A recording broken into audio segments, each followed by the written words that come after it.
everyone, to Masters of Data. I am Adam White. I have with me Zoe Hawkins and David Gervin. Hello again, friends. Hello, hello. Good to see you. Hello. Beautiful Always. sparkly earrings, Zoe. I love Thank you. those. Thank you. Thank you. They're new. They're green this time. Oh, So wonderful. trying to Wonderful. mix up my color palette. Yeah. So this episode, we're going to be, I guess you could say it's a little bit of a departure, but we're talking about a little bit more kind of like personal, how we deal with and think about work, and specifically the topic of burnout.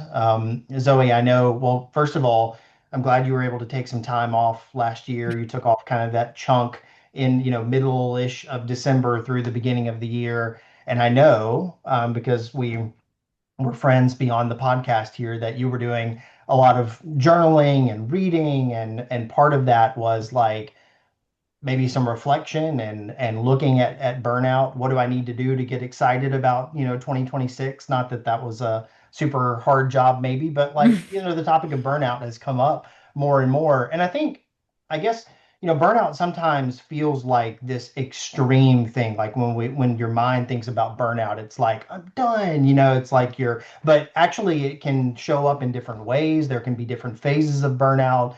So how do you kind of think about it? How were you maybe processing some of those thoughts that can help us and our listeners? Yeah, I mean, I think a lot of it stems from, the work that I do.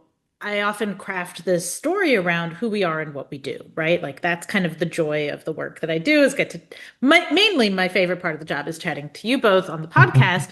But my second favorite part of the job is, making videos, making content that really talks about what Sumo Logic can do and how it helps people in their day-to-day life. And one of the things that, we have this beautiful animation in some of our new videos about, fighting burnout and like preventing burnout on your team for security teams and all of that Like through technology, through right? technology, right? Yeah. Like Sumo Logic cuts down on swivel chair. We do this, that. Like we have all these features that reduce alert fatigue and thus reduce burnout. And I still 100% stand by that. Like I still think that's really true that when you're getting alerts all the time, that that can be a factor in burnout. But I think, I'm really curious to chat to you both about like other things that can cause burnout because I think it's not, look, to your point, Adam, like, in maybe how it's portrayed in TV or movies or whatever, it's like someone works, 20-hour days, week after week, just, never sees friends or family, like completely just,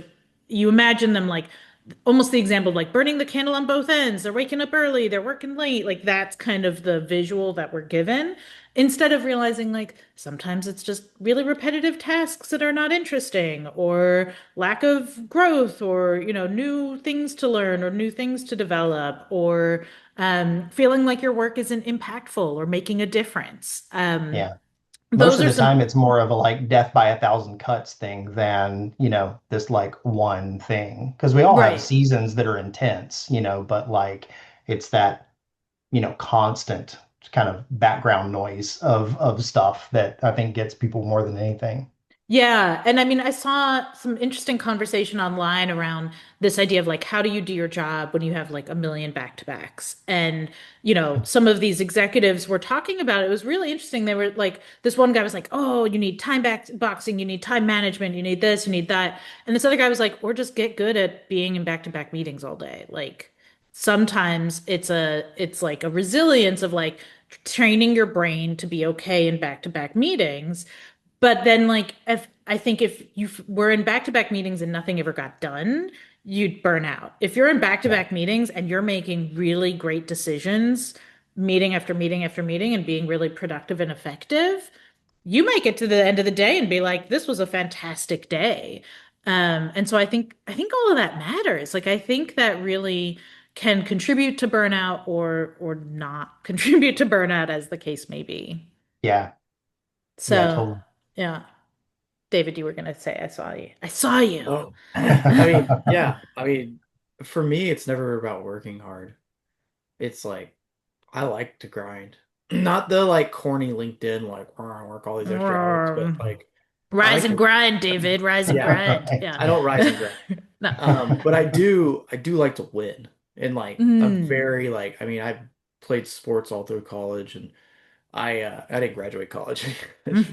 Put that out there. But like I just want to accomplish things at work. And I want the Mm. company to accomplish things.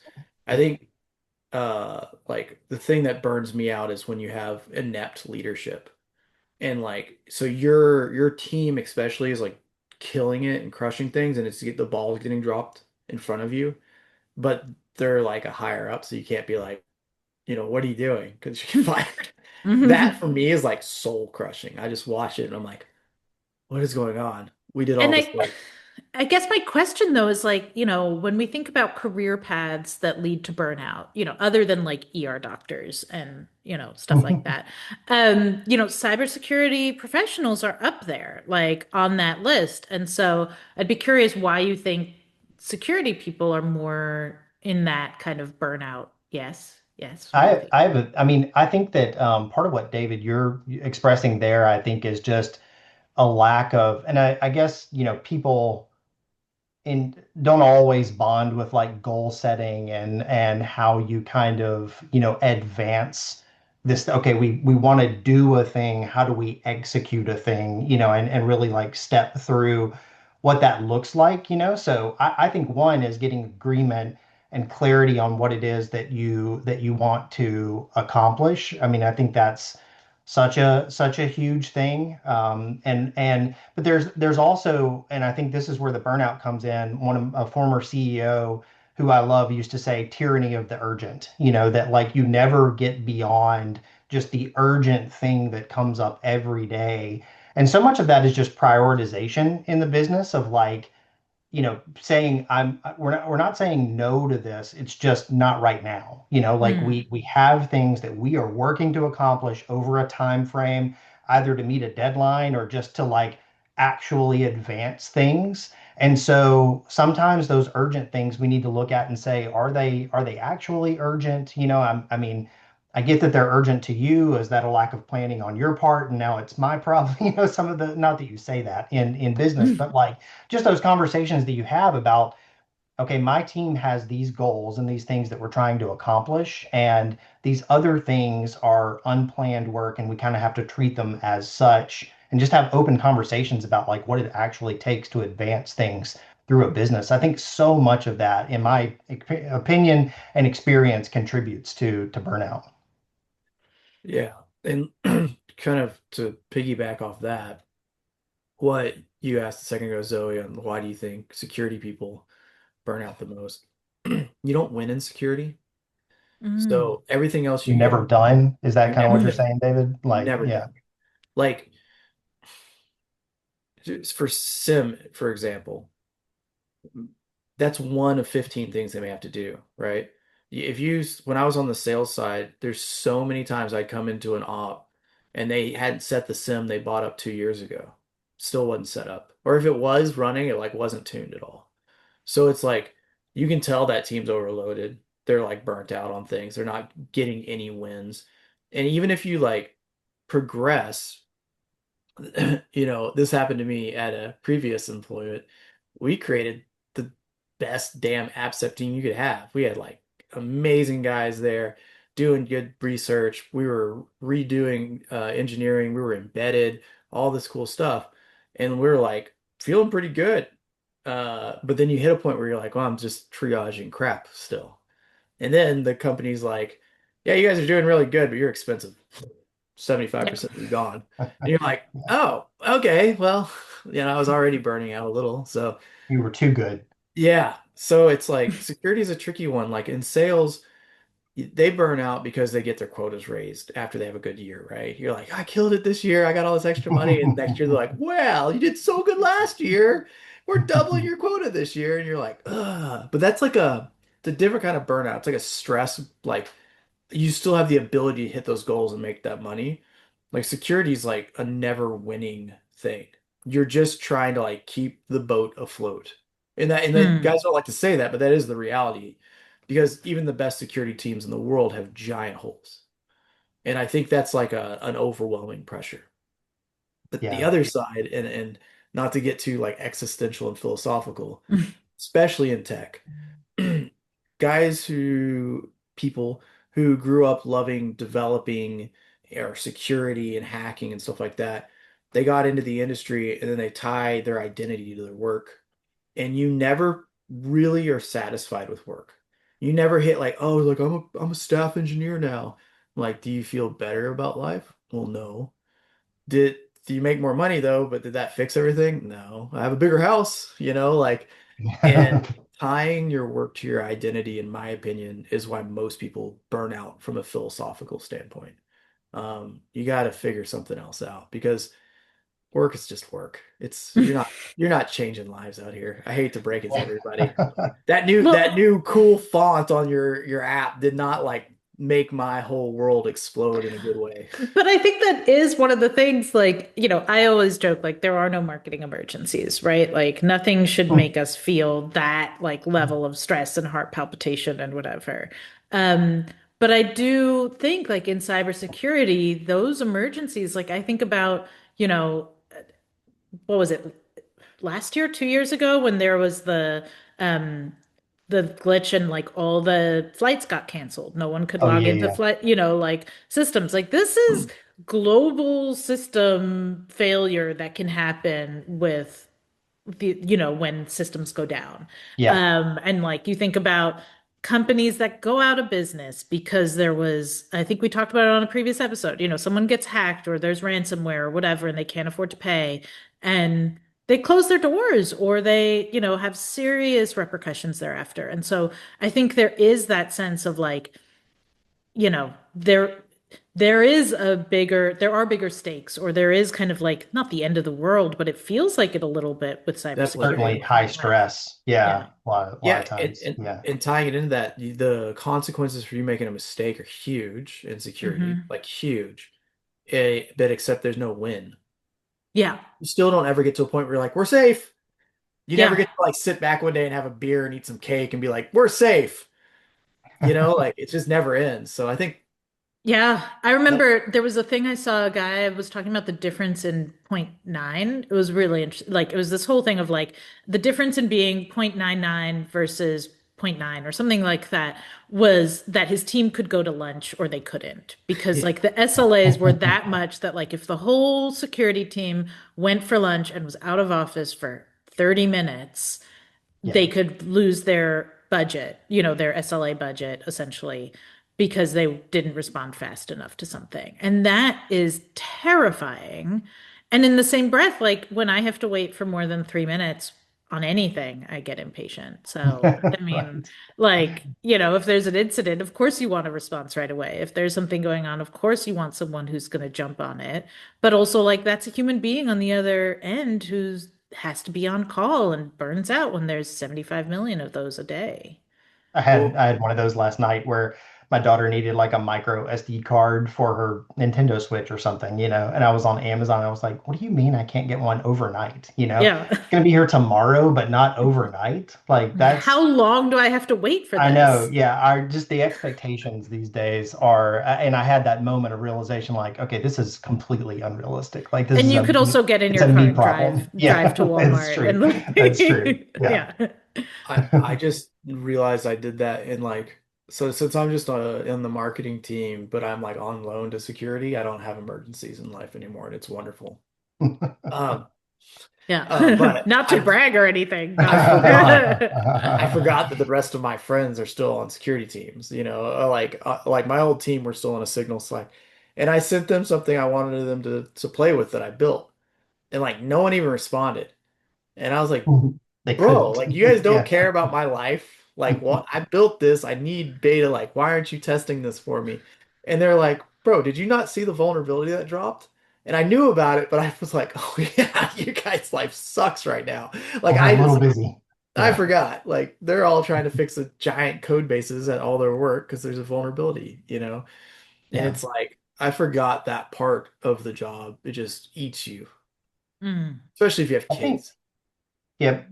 So, on burnout specifically, like I guess so much as I've gotten older, like everything in life is kind of just balance, like you're not you try not to be terrible at things. You're not ever going to be as good at things as you would like to be.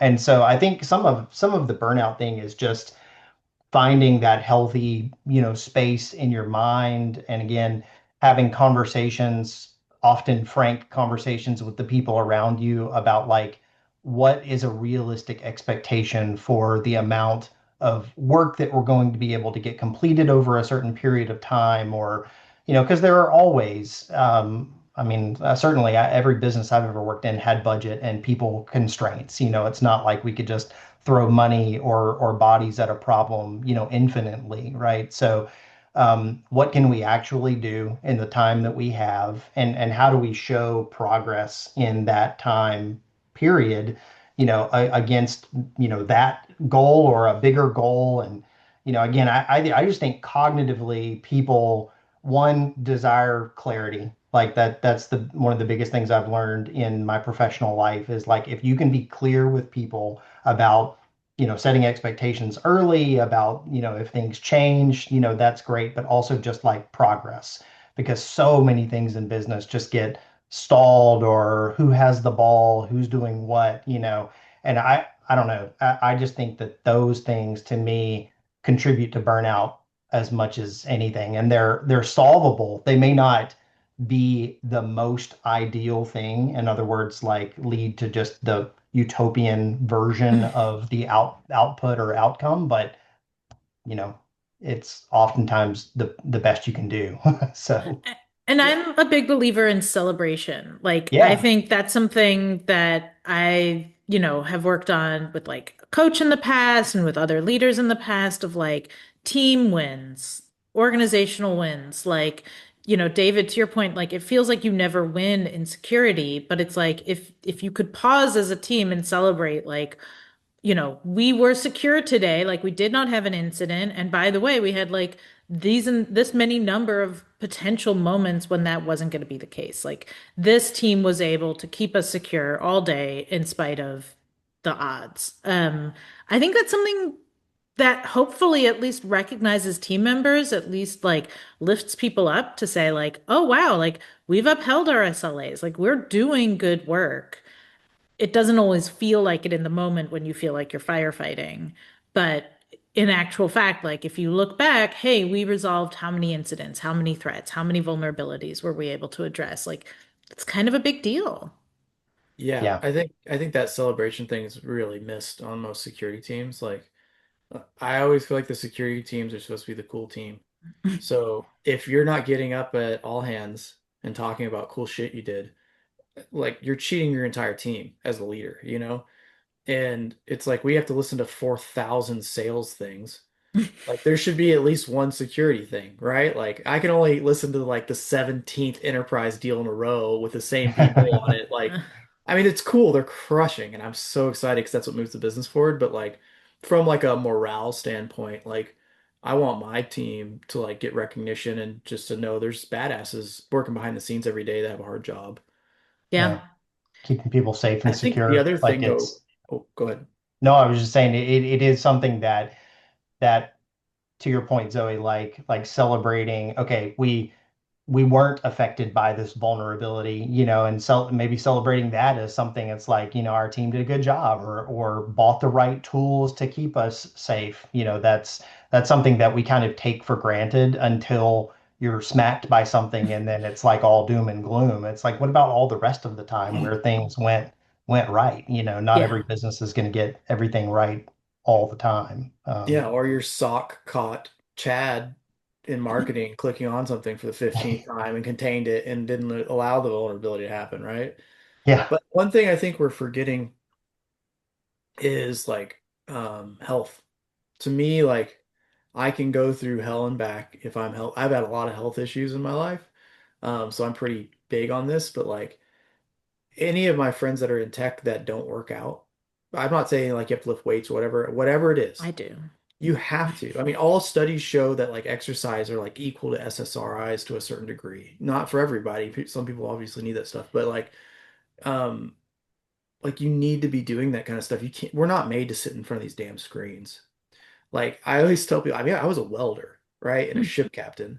So like I was outdoors all day and like my body has fallen apart since I started working in tech because of this Yeah. horrible little space. But we have to figure out like how to get out there, how to use our bodies, get our like endocrine system working and get balanced in that kind of stuff. And like we're made to Yeah. be outdoors. I think we forget that sometimes. Touch grass, right? Touch grass. Yeah.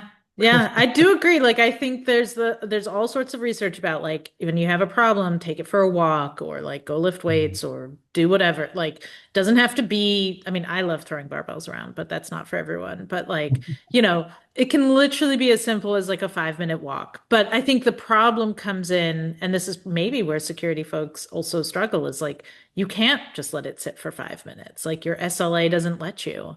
And so I think that's also kind of the problem. Like you have to find other ways that you can still take care of yourself while still being on top of things. Yeah. The biggest impact I've seen from that kind of stuff, though, was I've been a part of the BJJ SmackDown at Black Hat every year for like the last 7 years or something. Jeremiah Grossman puts it on. He's a buddy, and he always lets me. Jujitsu for anyone that doesn't know Yeah, what jujitsu. BJJ. So Yeah. I'm like, I usually am a coach for the beginners because I guess I'm silly. But I have met so many people who came to their first jujitsu lesson with a bunch of security nerds, and like I'll see them a year later, and they're like, "Dude, this changed everything for me. It makes me get out and socialize instead of just Hmm. working all the time, and it kills my body. Like I feel like shit." And you're like, good. Like, yeah, it makes you feel better. Like you just put yourself in such extreme situations. So it's like you got to find something like that. Yeah. Yeah. Yeah. I remember I've been through like all sorts of courses and things about like your somatic system and your regulatory system. Even like doing a bunch of jumping jacks. Like sometimes when you're in a really high stress environment, your heart starts pounding and your body thinks like, "Oh my God, I'm in danger." And in actual fact, like you're not, obviously, but it's almost like you have to do something to get your heart rate up from a non-stress perspective, which Yeah. then helps it come back down in a more normal rate kind of thing. So, Tells your all, body it's not in danger. It's just, yes. yeah. Yeah, Yeah. totally. So, I mean, I think there's a lot that we could suggest to our friends in security and, our teammates and all of that. I just think, we talk about burnout, and I think it's important that people realize there are tools that can help you literally with your job that can help reduce burnout, but there's also tools that you need at your disposal, things that you can keep in mind to think about burnout, and hopefully kind of shift that perspective that it's not inevitable. Not everybody needs to burn out in security, that there are ways that you can kind of manage that for yourself and for your team, for security Yeah. leaders. Yeah. Yeah. Love Yeah. it. Well, Zoe, thank you for when we were talking about things to talk about, like your journaling and the thought work that you did over the break. I was like, yeah, we've got to talk about this as humans and bond on the on our imperfection and our strive to be better and not fall apart, which is the goal. Which is So always the goal. Keep ourselves yeah. together. Love That's it. right. Well, thank you all for this. Really enjoyed it. Thank you all to all of our listeners, and we'll see you on the next episode. Thanks so much. Thanks.